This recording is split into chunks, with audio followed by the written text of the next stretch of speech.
Welcome everyone. I am Syed Naqvi, and today I will be talking about gravity and the waves of space-time. So first, I will tell you a bit about what we as PhD students are doing at the Astronomical Observatory. Then we will go and understand the gravity of Newton, and then how Einstein came up with his ideas, and then how he changed the idea of space and time as two different entities into space-time as one entity. So as you can see, I have written wave of space-time together. So it's not a typo or something. Space-time becomes together when you go from Newtonian to Einstein gravity.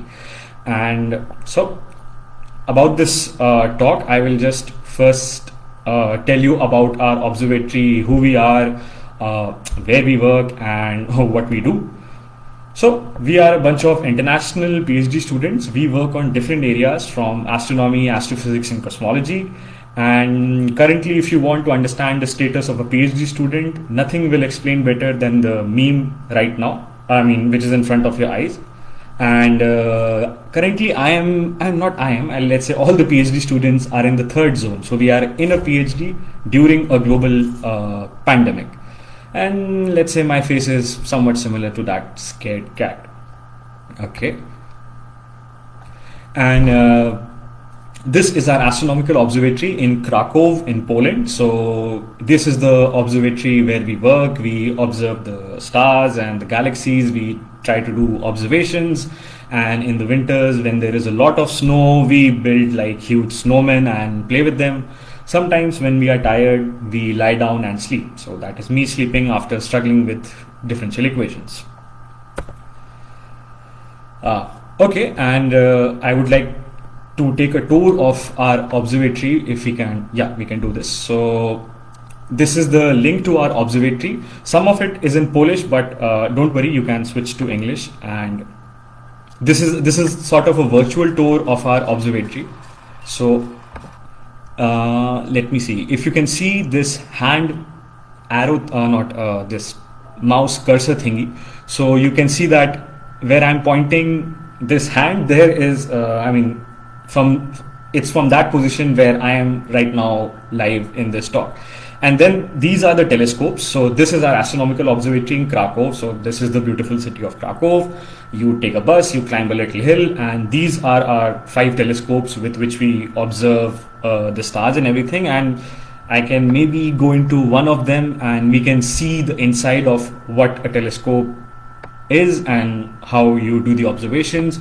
So generally you have this telescope in a dome. It's actually pretty cool in live, but now due to COVID we don't have live guests. So here you open the shutter and you use the, let's say, the telescope to watch, let's say, stars. You watch planets, you watch obviously the moon. Moon is easy to watch, and Moon is the name of my brother. And so this is our observatory, and here is how we do observations and all. And now I will return back to the main talk. So as I said that we are international PhD students and we work on different topics. And what I do, so this small picture, I am over there. So what I study is that generally how an apple falls from the tree and how similarly all the celestial objects are held together. They are held together by the same force known as gravity. And it is about this gravity what I work. So I work on the theoretical part of gravity, and slowly I'll tell you what I work on. Okay, so in this talk, what you are going to learn is first how things fall. So on the top left, top right, you see this big hairstyle guy called Newton, and this is Einstein who's laughing. So first we'll try to understand the concept of gravity from these two like very intelligent gentlemen. Then I will go and talk about gravity, like how when you throw an object it falls, right? And similarly something similar, but when you see the astronauts flying around the earth, you see them as as not massless but weightless. So how does it happen? And then the idea, it would be a bit technical, but I would try to not make you sleep, is understand that how space-time is actually a rubber sheet and how this space-time is bent and how things are.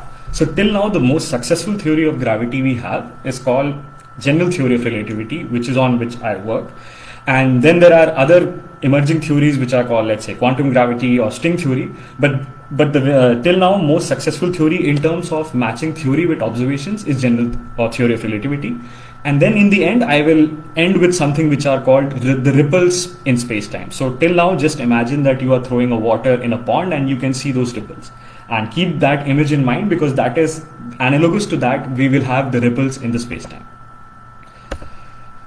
Okay, so let's move toward gravity. And whenever I will explain a topic, I will first explain like what a theory is and an experiment is. So theory is, there is some guy who's writing some equations on the board, and me and you and everybody can make a theory. But until and unless it is observed via experiments, it does not become successful. So brace yourself, knowledge is coming.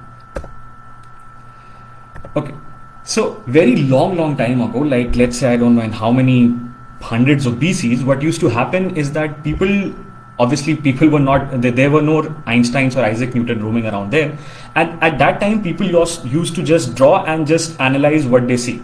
So at that time, obviously, there was no pollution, so you could see the sky more clearly. So they used to draw paintings. So let's say this, this is a very old painting of how humanity perceived the universe at that time.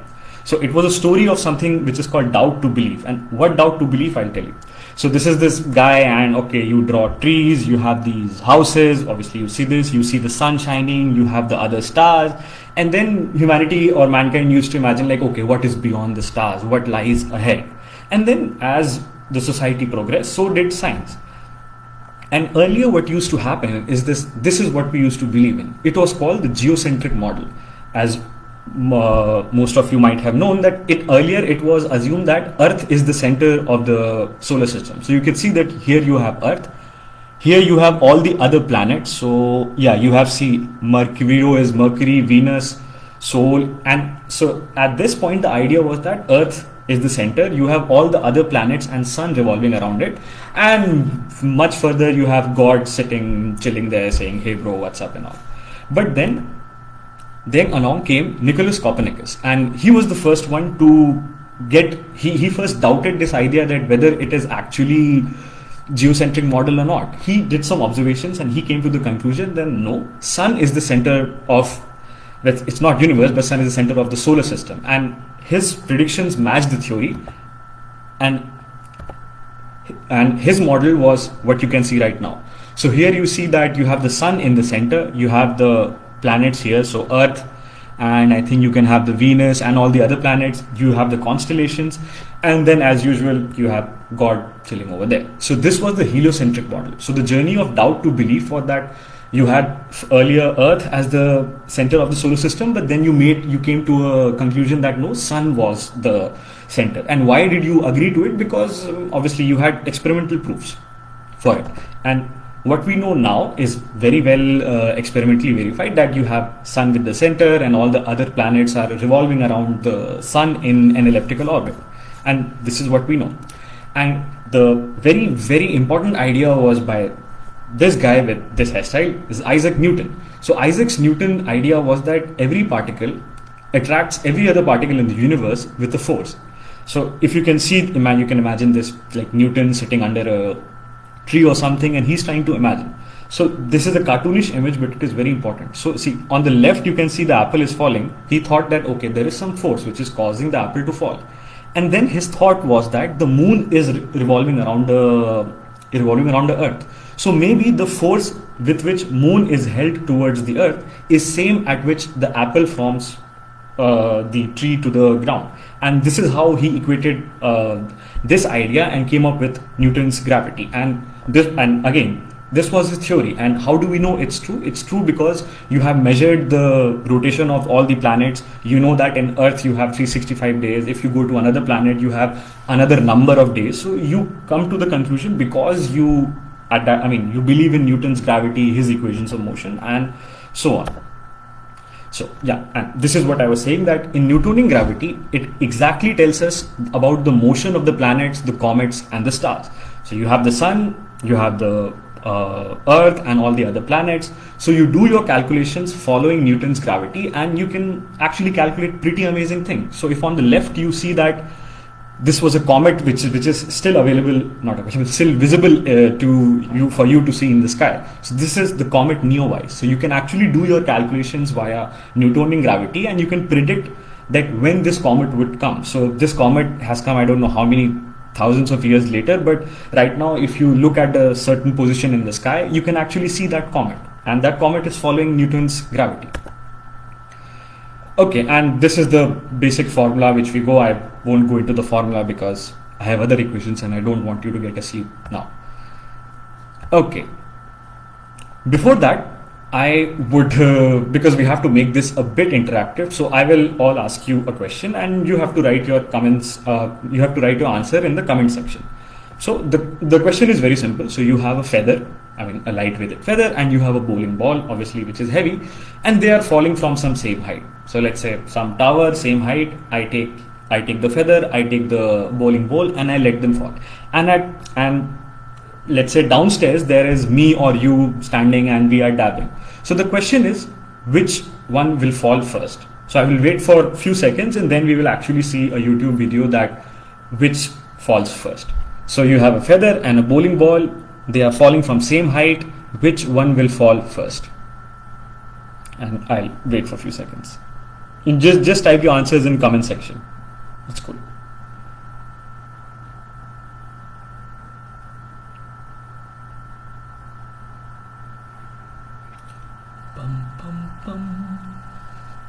If you are thinking in the direction of whether there will be air resistance or not, then that's a good way to think about it.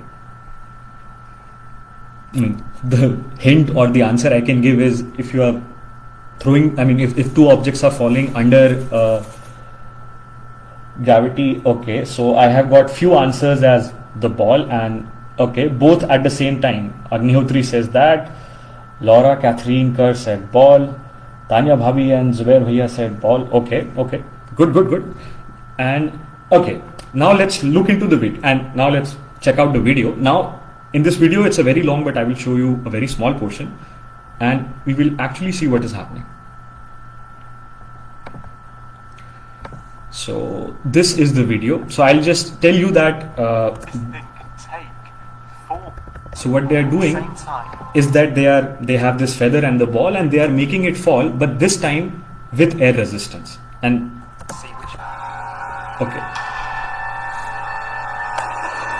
okay, so I guess the people who said ball are winning right now, and it is perfectly fine that they fall with this. But this is happening when there is air resistance. But what happens if it is falling in a vacuum? So these guys in this lab, like Brian Cox, he visited this lab and they had created vacuum. So by vacuum, I mean there is no air molecule, nothing. So when the feather and the ball are falling, they have nothing to resist the force. Now you might intuitively think that, okay, that won't make a difference. But actually something very surprising happens over there.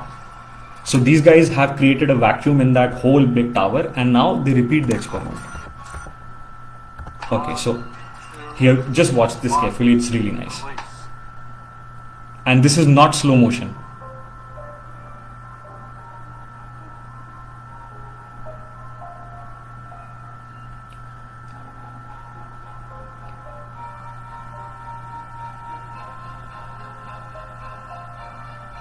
So when there is no vacuum, nothing, then the composition of the matter which is falling, it doesn't matter. They both fall at the exact time. And this is actually bizarre. Not bizarre, but it tells you about a very, let's say, I mean, what I would like to call, it's a very beautiful property of gravity, that gravity affects all the objects in a same manner. So till now, we had Newton's gravity, okay, everything attracts each other with some force. But when you remove this air resistance and all, what is happening is that things are following irrespective of their composition. Now this was something, a bit of conflict which was happening, and then you needed another idea to explain this much more, let's say, accurately. And here is, we meet this gentleman called Einstein. So most of the times whenever, I'll just go back that you had Newton's gravity, yes, and now you see that though both are falling at the same time, irrespective of the composition when there is vacuum. And now the idea is like, what is actually happening? Can you explain gravity by a different kind of thing? And I studied general relativity in my master's. I am studying it still in my PhD, and most of the times my expression is like this guy on the right. So gravity according to Newton is very simple, but gravity according to Einstein is a bit more tricky. So the basic idea which you have to keep in mind is gravity is bending of the rubber sheet or the space-time. Now what happens is in Newton's gravity, space and time are different entity. They both are not interlinked. But when Einstein came up with one theory which I have not said right now, this is called special theory of relativity. So Einstein came up with first special theory of relativity, where he brought the notion of space and time on an equal footing. And now when he wanted to incorporate the idea that how mass of an object will change the space time, he came up with the general theory of relativity. And let's say, I think it would be this. Okay, so let's try to visualize how gravity looks like. Okay. Yeah. So I was explaining to you what a rubber sheet is. So here is a professor explaining to his students what happens. Okay, so what happens is that your space-time is imagined as this rubber sheet, and there is this huge mass. So this mass you can imagine as sun. So when sun bends the space-time, and then all the other planets somehow follow the orbits like this. Obviously here he has thrown many planets, but this is something which is happening.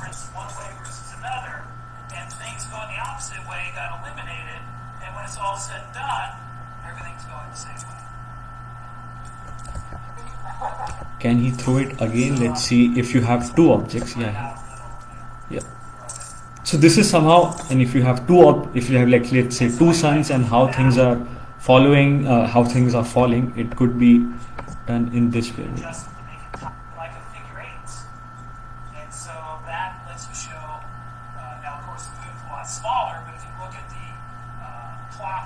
So here you can imagine like there are two suns, and how particles are moving. They are something which they are following what is called freely falling paths, and freely falling paths are actually defined in Einstein's general theory of relativity. So this feature is not in Newton's gravity. And what happens? Okay, 1 second. Yeah. Okay, so I'll just tell you once again that, so now the notion, so earlier you had Newton's gravity, now you had the Einstein's idea of gravity. What it actually says that space-time is on equal footing, things are moving around it. Now, obviously you can come up with a theory, but what are the experiments and all?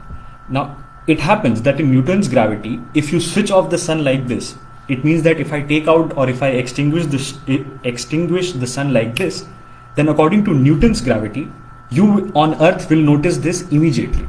But what actually happens is that if you do proper calculations via Einstein's theory of gravity, you will come to the notion that it will take 8 minutes from sun to Earth, the information coming that, sun has gone. Why this happens is because actually gravity is nothing but freely falling things in the geometry of space-time.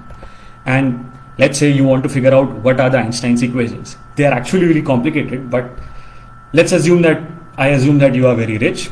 You can get plane tickets, check. You can get on the plane and take off, and you have to find the train in somewhere near Bolivia. You go ahead, you walk, and you take a left turn, and you come up with the Einstein's equations. So these are Einstein's equations of gravity, and this whole theory is known as general theory of relativity, which I study. This is a very, these are like cute letters, but they are like sort of 10 differential equations which are really complicated, because it took Einstein 15 years to come up with this theory. And what it actually means is that if you see an equation, you have something on the left hand side and something on the right hand side. And this meme actually explains what it is. So on the left hand side, you have space-time, which tells matter how to move. And on the right hand side, you have matter which tells space-time how to curve. And this is how the interplay of gravity actually works. Now let's take a pause. Einstein came up with the theory, good. But what are the actual proofs? I mean, how can I believe that, Einstein is correct? Somebody else could have made this theory. Einstein did the maths and everything, and then Here are the proofs. So this is the magic of general relativity, where you see the applications of Einstein's theory of gravity. So first was actually the bending of light. So what Einstein imagined, that if you have the sun is very massive, so it will bend the space-time like this. So an actual star which is behind the sun, the path of the light is actually bent like this, and it reaches the earth. And what we see on earth is an observed star. So this is the apparent position. Okay, so Einstein calculated how much light deflection will happen. And thankfully, there was a solar eclipse on 1919 and Einstein theory was confirmed. So you can do the same calculations with Newton's gravity. You will get an answer. Yes, you will. But if you do the calculations with Einstein's theory of gravity, you will get the exact bending of light which is happening. So this is one of the first proof that Einstein was right. Then, second implication of the Einstein theory of gravity, because I showed you like one equations, but when you solve them, you come to know about something which is very weird, something which is very weird which happens, which is called gravitational time dilation. So as you can get from the word like time dilation, so time gets slow. So what happens is that when Einstein came up with this theory, there were these two guys, Pound and Repka. So if you can see this building, so at the bottom, Mr. Repka was there, and at the top, Mr. Pound was there. And what they were doing is they were throwing light up and down this building, and they were trying to measure time. So what happens is that when Mr. Repka is at the bottom, so he is near to the earth, and Mr. Pound is at the top, so he is at a height. He's let's say a bit far from the earth. So when you do the calculations, you come up with this concept called gravitational time dilation. So this means that the clock ticks differently at different heights on the earth. So if you are on the ground floor and you live your life over there, let's say 100 years, and if there is somebody living on the 15th floor, time for that person will flow differently. In principle it happens, but it would be let's say few seconds, so it won't matter. Similar thing happens if you look at the right hand side of the image. So you have the space-time. The earth is bending the space-time due to mass, and what happens is that your satellites and all which work, via which you use your mobile phones and all, they send the light signal. So when the light signal is going from earth to the satellite, it actually slows down, and when it comes back, it speeds up. So this is the process of gravitational time dilation which happens. So generally, whenever you are making a call or whenever you are using your GPS, some signals are sent to your satellite, they come back, and then you know the correct position. But if you do not include Einstein's theory of general relativity and also special relativity, you will be off by 10 kilometers. So this GPS, which is the global positioning system, it actually uses Einstein's theory of general relativity. And a bit of Interstellar, if somebody has seen this movie, it's a movie by Christopher Nolan. The science was based on a very famous physicist called Kip Thorne.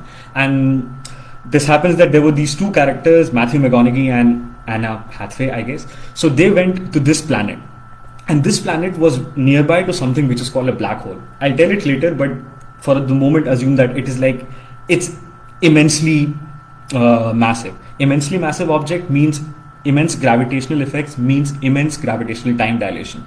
So Matthew McConaughey and the other character, they went down, and when they came up, so they spent 1 hour on this distance planet, but due to the gravitational time dilation, it was equivalent to 7 years on Earth. So when they come back and meet their other colleague, the other colleague has actually aged. And this was not some hoax, this was actually proper calculation. So if you are near a black hole, these things will happen. Okay, now let's get into the idea of gravitational waves and how are they produced. So at the beginning of the lecture, I had told you to keep this image of ripples on the water surface. You have like very calm water, you throw a rock and ripples would be formed.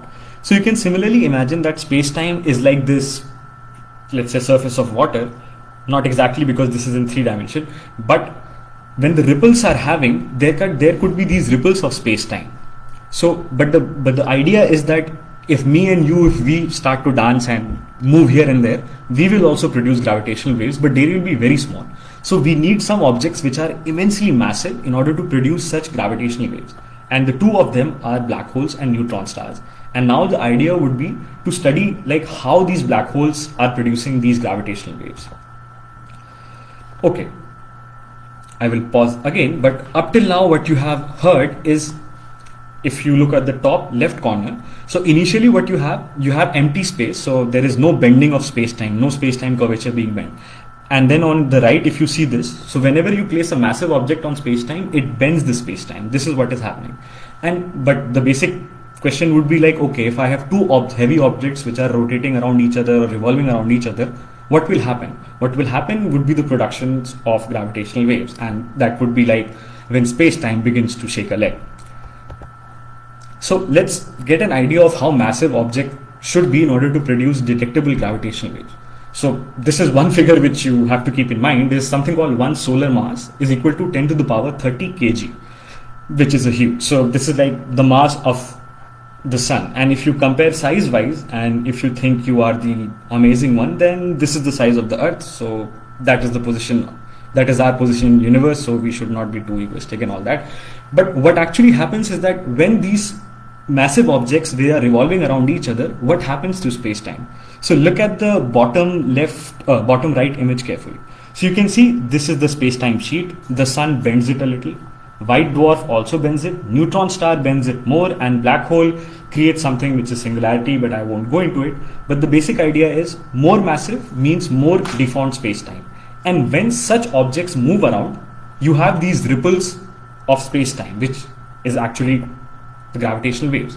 So just a quick look into what neutron stars and black holes are. So on the top left, you see that so neutron stars are leftover of a supernova. So generally the sun, so our sun is a star. So in the life cycle of a star, it can actually end as a neutron star like this. Neutron star means it is only made of neutrons, and it is like rapidly rotating with some particles pulsating like this.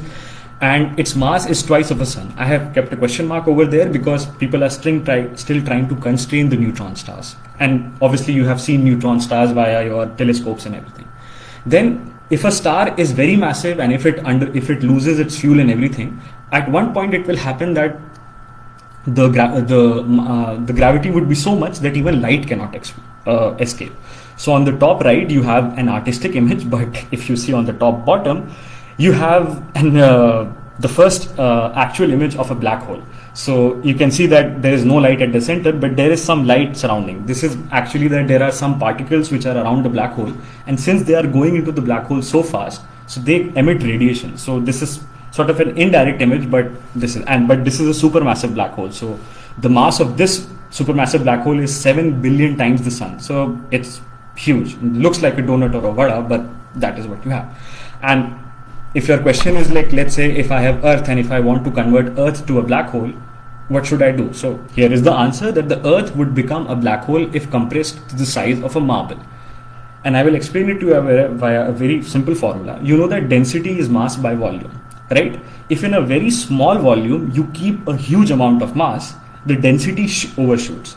So this is something which is happening. So in black holes and neutron stars, huge mass is concentrated in a very small volume, density is very high, gravity is very high, and they are amazing objects, and they tell us about strong gravitational effects. And now once you have these objects in the universe, and let's say if two of them are revolving around each other, what will happen is like this. So you have these two black holes, these are creating the ripples of space-time, and this is what actually has been detected. So Einstein came up with general relativity, which I have abbreviated as GR, and gravitational waves in 1915, and in 2015, almost 100 years after Einstein came up with the theory, finally we were able to discover gravitational waves. So gravitational waves provide a direct evidence of like black hole kind of things, they exist. Again, keep in mind the same thing. You can create objects like black hole in theory and everything, but until and unless you don't have experiments to meet it, it's still a theory. So let's try to see one of it. It's like instead of the source of gravitational waves. So here there's a very famous physicist, Brian Greene. He explains you how two massive objects, when they are revolving around each other, how space-time ripples are produced. Hand jostling space. Instead, it would be some highly energetic astrophysical process like rapidly orbiting neutron stars or black holes that would send out a steady rumble of gravitational waves. Or at least, this is what the theory says should happen. Now, how do you test this idea? Well, the math shows that as a gravitational wave rolls by, it will squeeze and stretch anything in its path, You see it happening here for the Earth, but of course, this is highly exaggerated so you can see the effect. When you do the calculation, you find that the amount of squeezing and stretching would be tiny, a mere fraction of an atomic diameter, and that makes it pretty difficult to detect. But that is what the LIGO team has now achieved. And they did it with two detectors, one in Louisiana, the other in Washington State. And in these detectors, what they do is they fire laser beams along two 4-kilometer-long evacuated tunnels. And when the light recombines, it creates an iconic pattern. It's known as an interference pattern. But the only thing that you need to grasp is that were a gravitational wave to roll by, it would squeeze and stretch the arms of the detector, and that would have a measurable impact on that interference pattern, causing it to shift. And it's just that kind of shift in the interference pattern that the LIGO team has now observed. The first direct detection of gravitational waves. Okay, so that was Brian Greene explaining that. But as he said that it's very the video which you saw is very exaggerated, because the stretching and squeezing which happens in this gravitational waves is very small. So to give you a number, it is like 10 to the power minus 21 centimeters. So you have to measure that shift, and thankfully it's let's say technological achievement and all that LIGO actually did it. And so now you have like many catalog of gravitational waves. And just to imagine it once more, I will just see this video. Maybe this will just keep the image. So this is what is happening, but please keep in mind this is a 2-dimensional image. What is actually happening is in 3 dimensions. So whenever, let's say, this gravitational wavefront is coming to Earth, the space and time is stretched in one direction and squeezed in other direction. And this is what LIGO people had discovered. So this is obviously a simulation, but if you're imagining space-time ripples, if you're imagining gravitational waves in 2 dimensions, this is how it will happen. And just a few words about these 3 guys who won the Nobel Prize. So it was Rainer Weiss, Barish, and Kip Thorne. Kip Thorne is the guy who was behind the ideas of Interstellar. So just to recap, if you have 2 very massive objects who are revolving around each other, then this is what happens. And let's say if you and me are shaking the wrist, or I don't know, doing bhangra or something, we will also produce gravitational waves, but those will be very, very small.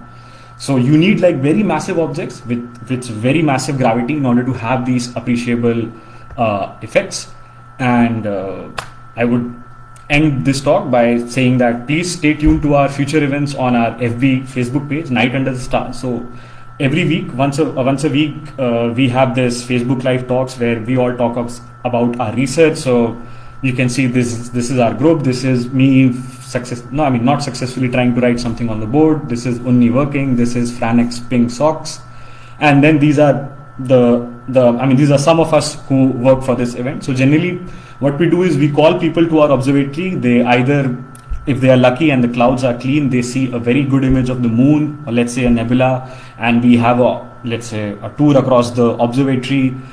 You have very good photos. You can make people jealous on Instagram. So generally, but this is only for the people of Krakow. So in Krakow, we have this English tour, so people can come and see. But due to coronavirus thingy right now, everything is live. And let's say if the pandemic and things end, we will start this again. But till the time, every week there will be new topics. Let's say the formation of stars, or how galaxies are formed, or let's say in future there will be a talk by Shubhrata, like how galaxies are and how do you see galaxies. Then there I think might be a talk by Unni Krishnan on what cosmology is. So right now you are seeing things on the scale of solar system, but when you zoom out and out, there is a different physics. So the cosmology comes into the picture, and Unni might describe this.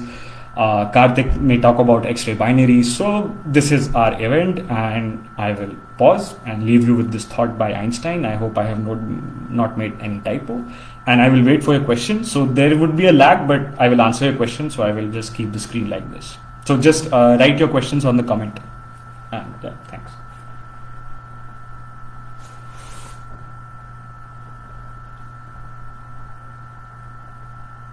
Okay, so Syed Zubair asked that, can you explain Interstellar in one FB live session to people like me? Yes, I would. Yes, I can explain this. Maybe I'll tell in what happened during that interstellar thing. Where were we? Okay, so we were here. So since now you have come up with, that you have Einstein's gravity working and all. So in the picture, what happened is that you had this huge supermassive black hole. Please remember, I said supermassive, not black hole. Black hole are few solar masses. Supermassive black holes are few billion solar masses. So that much amount of massive object producing that much amount of gravity. And what happened is that there was this planet nearby. So since this planet is nearby, it is under the effect of the gravitational pull of this black hole, and time actually flows differently over there. So this is what happened, because there were three guys. One guy stayed on the ship which was away from the orbit. I mean, it was not very close. And then Matthew McConaughey and Anna Hathaway, they went down and they came up.